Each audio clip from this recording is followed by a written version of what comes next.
Salve. In class, I asked you to take a look at prepositions. Right? Prepositions are one of the 8 parts of speech. They're words that describe relationships between nouns. Typically, they're spatial relationships. For instance, the cat is in the box. We have the cat and we have a box. What is the spatial relationship between them? The cat is in it. So the word in is a preposition. It describes the relationship between them. The dog is running around the house. House and a dog. What's the relationship between them? The dog is running around it. Prepositions are very useful tools, and so there are a lot of them, both in English and in Latin. And here are ones that you already know, or should already know if you've been studying your vocabulary.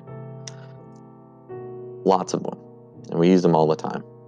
So let's take a deeper dive and look how Latin uses these in sentence structures. Take a look at this sentence. Salvius villa contendit. Salvius runs out of the house. So we have Salvius and his relationship to the house. He is running out of it. In tablino est armarium elegantissimum. In the study, there is a very elegant wardrobe. Haec villa ab urbe longe abest. This house is very far from the city. Bregens pro amphoris stat. Bregens is standing in front of the amphoras. Non decorum est sine amices habitare. It's not proper to live without friends. De mercatoribus audire nolo. I don't want to hear about the merchants. These words in bold, some of them look familiar. Some of them look like they could fit on our declension charts, but not all of them. That first one, for instance, villa, with that long A, that's something special. That's something new.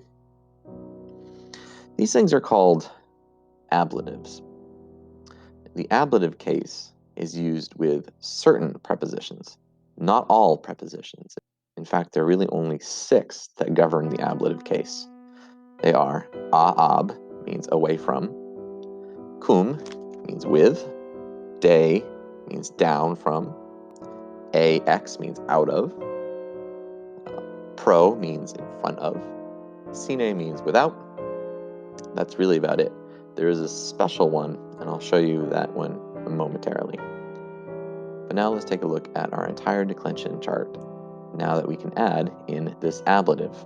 First declension, puella, puellae, puellam, the ablative puella, long A. In the plural, puellae, puellis, puellas, puellis. Strange that the dative and the ablative plural look the same. But because we know that the ablative is used with these 6 prepositions, if it doesn't have a preposition, it must be dative. Also, there are other ways that you can figure out the dative as well. Second declension. Servus, servo, servum, servo. Uh-oh. The dative and the ablative are the same again. Servis, servis, servos, servis. What is up with this dative and the ablative looking the same, but behaving differently? That's a little annoying. Third declension. Leo, leoni, leonem, leona. Leones, leonibus, leones, leonibus.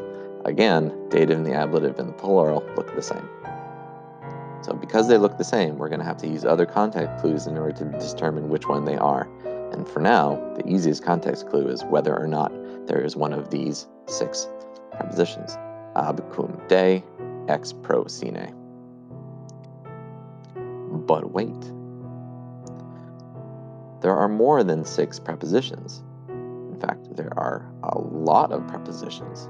So what do they do? If the ablative really only cares about these 6, what do the other ones do? Well, let's take a look at some examples. Quintus ad villam advenet. Quintus arrived at the house. Okay, so we have the preposition ad, tells us the relationship between Quintus and the house. Take a look at the house. That looks like a case that we recognize. Ego propre urbum habitare volebam.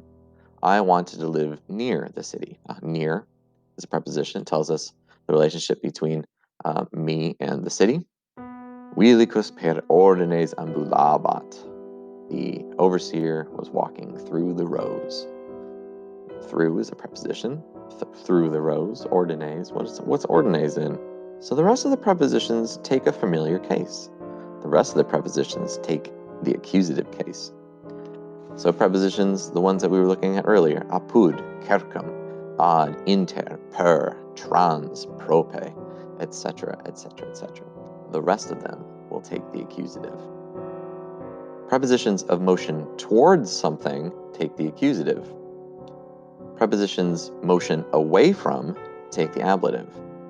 Prepositions in location also generally take the ablative. So this might be a handy tool to help you remember, but I would just say you just memorize those 6. Abcunde, ex proscene. And once you see them, you'll know it's an ablative coming.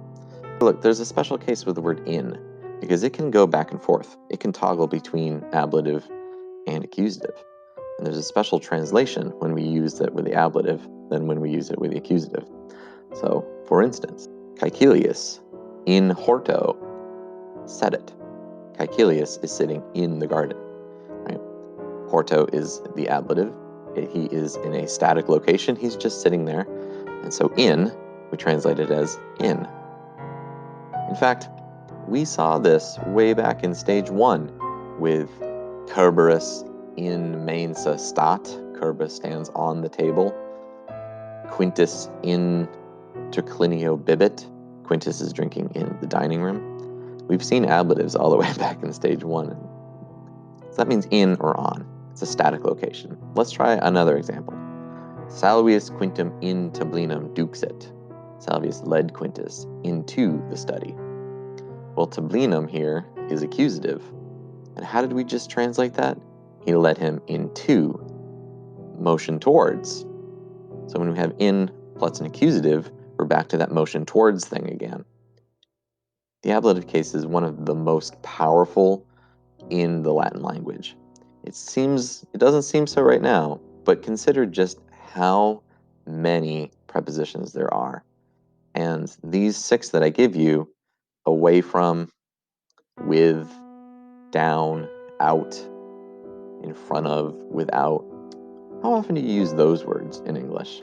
There's much more to talk about the ablative case, but for right now and for the foreseeable future, we're just going to focus with these 6 prepositions. 6 and a half, I suppose. These 6 prepositions plus 1. So make sure you put them down in your notes, and I will see you in the next one. Wale.